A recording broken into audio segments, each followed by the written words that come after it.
Hey everybody, Barry here again, and we're back with the Cadillac. I gotta say, I love this thing, but she is a needy girl. What we got going on tonight is this lovely little light right here. So it's something weird. I don't know if it's any one thing or just some wiring, maybe the fuse block, but I have no headlights. I have no dome light. I can't even push these buttons, nothing. Seat memory doesn't work. None of that works. Windows work. Well, it's off, so it's not working right now. Windows work and the locks work, except it won't open only the driver door lock. Or, you know, it'll lock it. It'll do those just fine. Driver door won't unlock. So we got a lot of weird stuff going on. So what I'm thinking is I'm going to have to pull the fuse block first. See what's going on there. There you are. I'm going to pull the fuse block, see if that's anything first. One thing I should add, it does run and drive fine because I have HP tuners, and when I started tuning the truck, I deleted Vats because I knew it was an issue. So it does run and drive perfectly fine. But I have no headlights and it's dark out. So that's not much good.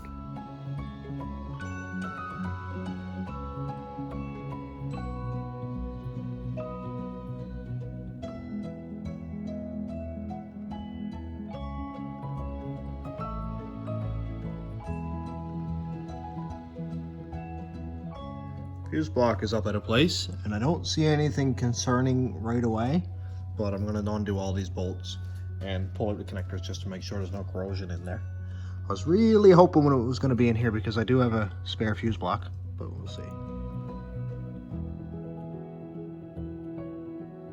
And that looks fine. Little bit of dust on it, a little bit dirty maybe, but the connectors look fine. Everything here looks perfect. All these look perfect. And so it's not here. I'll continue on, see what else we can do. I have one connector bolted back in, but you know what? I'm putting dielectric grease on it just to be sure anyway. You don't really need a big lot, but you can squeeze in a little bit where each connection is. Put in a little bit like that.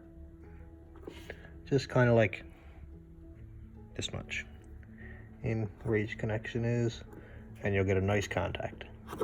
All right, these are all done. A little bit tedious, but it only takes a minute to ensure that you won't have any corrosion issues in the future. Fuse block is back together. I had this wire jammed in under this fuse here. It's a trigger for the relays for my fans, and I don't really like that. I only had it just left there so I could test it and never got back to fixing it. So I'm going to use this one. This is an ADA circuit for the mini fuses or MIN fuses, and the part number and barcode are right here if anybody needs one. And basically what it does is it replaces this one fuse with a second fuse slot and a second wire here, so it doesn't rely on this circuit. It only just supplies power to another fuse. So that's a really nice clean thing. Here's a better look at it. And one other thing, these butt connectors I'm sure are fine, but I don't really like to use them anywhere that there could potentially be moisture. So I'm going to solder and then heat shrink. That'll make sure it's nice and watertight. This is the heat shrink that's 4:1 shrinkage with glue in it, so it's going to be completely watertight. And here we have our connection, our ADA fuse, and it's nice and tucked. It's not going to be hitting anything. Lots of room for the wire to go back through. This is going to work perfect. So let's test it. I don't think anything at all is going to change. And nope, nothing. Oh wait, I don't have the battery connected. There you are. Okay. I'm using a bolt because these Chevy ends always either strip out or don't work. So I got like a 9/16 bolt. Something's there freaking out. Come on. Apparently bolts aren't much good either. The mirrors are freaking out by the sounds of it.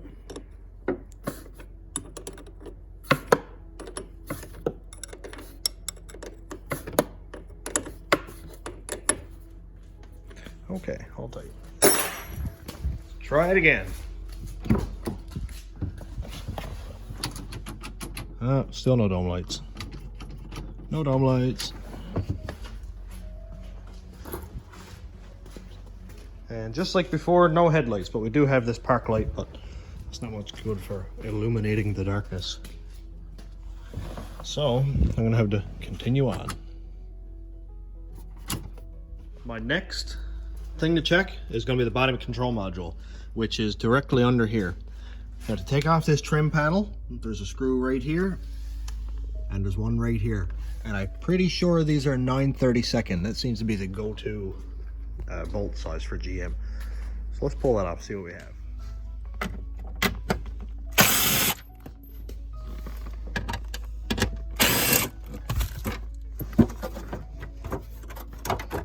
It won't come off. Oh, there we go. Well, that was easy. Huh. Lovely. What kind of security garbage do we have here? Yeah, I gotta look at this first. So I found out this is a remote starter slash aftermarket, not a security system, but an alarm system. And that would be why I have a blinking blue light. I always wondered if that was kind of a fake thing or whatever, but no. So I'm left to assume this has nothing to do with my issues, so I'm going to leave it for now. Remote start still works fine, but anyway, moving on. Here is our body control module. This black box right here. We got a brown, light blue, and a purple connector. And the internet says to disconnect brown first, so let's do that. And here we are. Got it out. Initial inspection, it looks fine.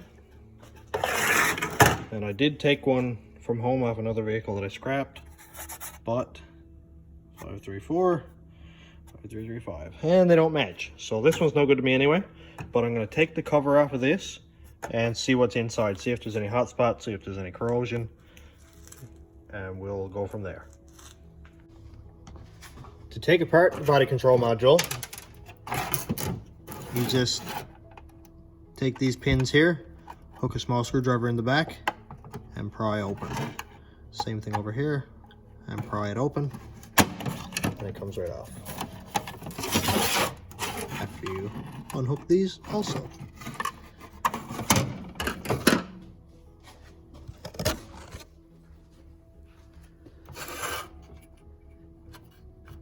I don't see any damage right off the bat. If I can get it to come off the tray, it would be cool. There we go.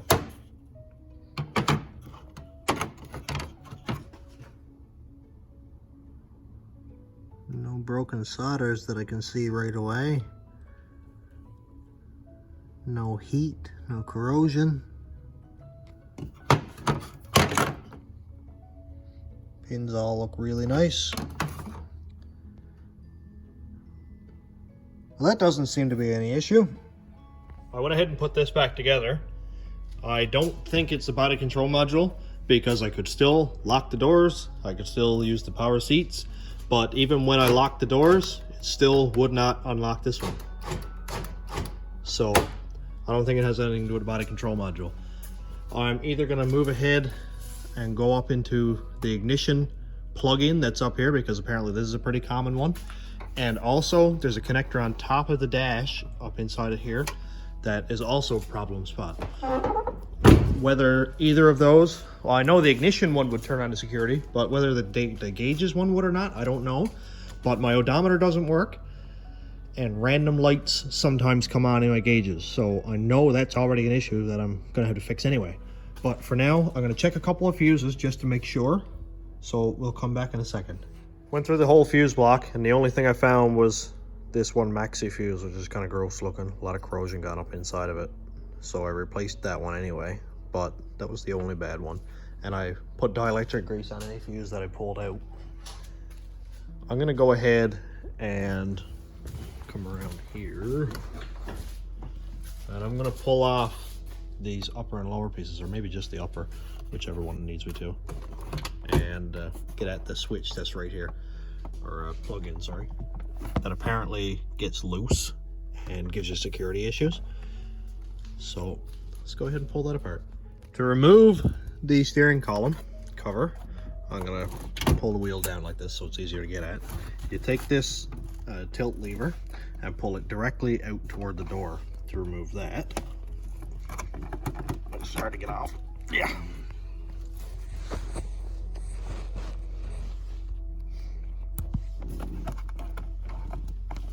Ow. There's that one. And my knuckles. So it's right there. And we just push this together and pull down on it. Might have to tilt it up a little bit actually.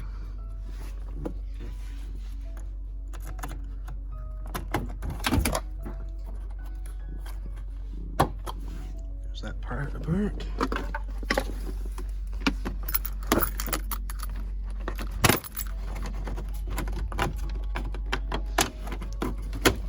That's out of the way.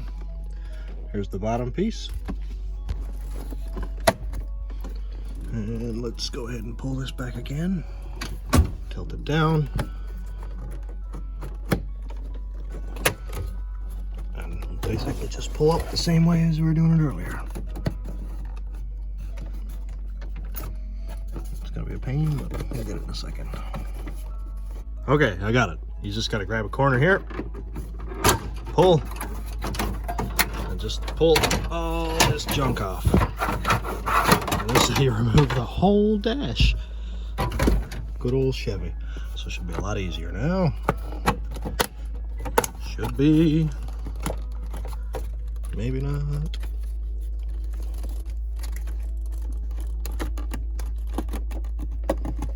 Okay, here we go. I didn't break it. It looked a little bit gnarly, but everything's still good. So the connector that we're looking for is right here. This little tiny small one. This is the one that causes lots of people lots of issues.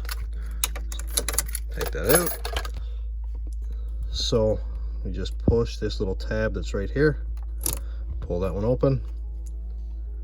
Everything in here looks fine, but I'm going to pull the connectors out of these, which you just push on these little silver tabs right here. Those are the locks. You push on that one and pull the wire straight out, and you can see that the connector is sort of a, well, this one's kind of like a square, and it makes contact on those little pins right there. So if it's not tight enough, then it could be getting an obscure reading, or it might not be contacting at all, or intermittently. So I'm going to go ahead, pull these connectors out, crimp them a little tiny bit just to put a little bit more pressure on them, and put some dielectric grease in there. And we'll try our test again. If I get enough light here, I can show you. This is the connector, and you see how it's sort of dented in on each side? This is what actually contacts the pin down in the ignition switch down here. So if that were to be loose, if it could wiggle side to side on that pin, it wouldn't get a good connection. So I've got just a little small pair of scissors. I'm just going to sort of nip that together just a little bit so that it closes the gap some. Don't put too much pressure on it, because you could cut the connector, or, you know, if you're using a pair of wire cutters or side cuts or whatever they're called, you could break the connector and then you're pretty much out of luck. So be very careful and just try to get that tight without breaking anything. I just got, if I can get it to focus, here we go. I just got the scissors in there and just nipped it a little bit more, and we can see that the gap is closed up some. It doesn't need to be very much to be effective. Make sure you do one pin at a time. Fix this one, pop it back in, pull another one out, because if you mix up the orientation of these plugs, you could run into burning something up or getting a wrong reading, and then you got to disassemble it all again and find out the proper orientation. So just take your time, do yourself a favor, only do one at a time. And again here, we'll use some dielectric grease. Just kind of squeeze some down in there. That's probably a little bit too much, but more the better. And then we just take this one, plug it back in.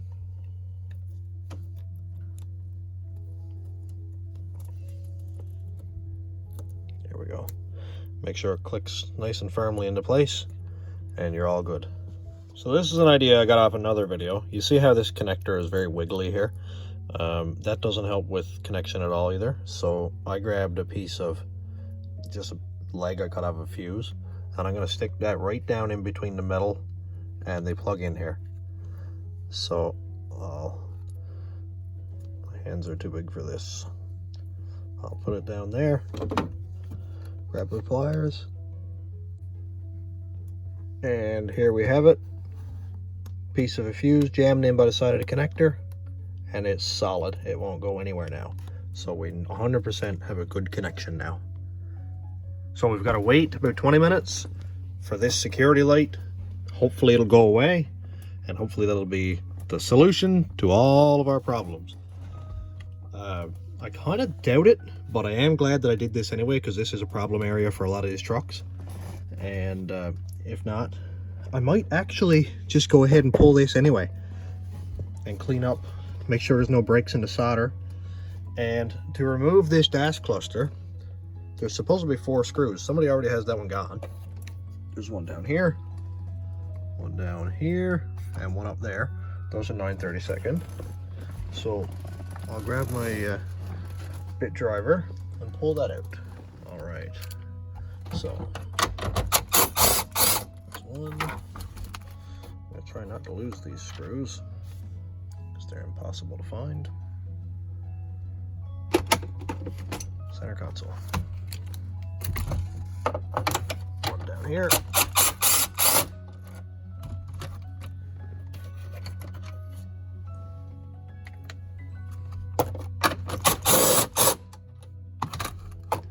And then that one.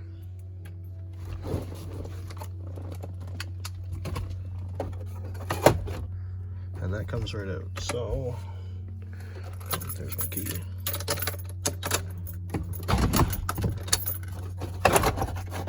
And this literally just falls right out. The best thing about Chevs is everything is easy. Everything just basically unplugs or unclips, and it's perfect. You can get it out so far, but there is the one connector up top here, which you just pull this until it clicks, and then pull the connector right off the top. I'm not going to be able to do it one-handed, so I'll do it and I'll come back. Here's our cluster. Everything on this one works besides the odometer screen here. So I wanted to do this at some point anyway, so why not do it now while we're chasing problems around. Here's our connector. Pins all look good. And to pull this one off, you have to pop these 4 tabs. They're all popped. Do the top ones first. There's 4. And then come down here. Ow. And pull the bottom ones.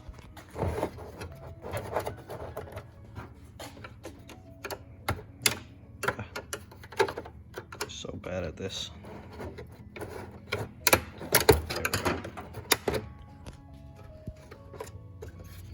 Oh no, it clipped down again. Okay, here we go. And that's gone. So mainly where these break is these solders down here. And at first glance, I don't see any issues, but I am gonna go over the whole thing and make 100% sure that this is perfect.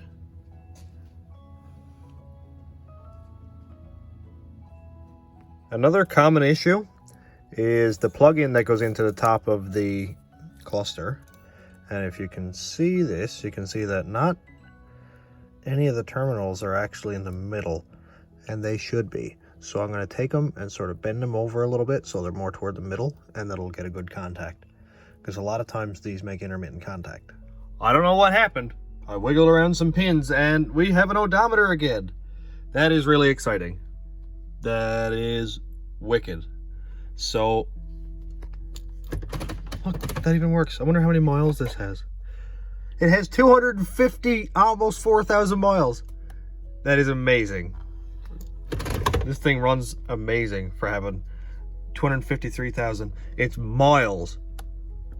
I'm not sure what that is in kilometers, but 400-ish. I'll do the math and I'll get back. It is 408,000 kilometers. That amazes me. Look at how good a shape this thing is in. There's no rust anywhere. Everything is awesome.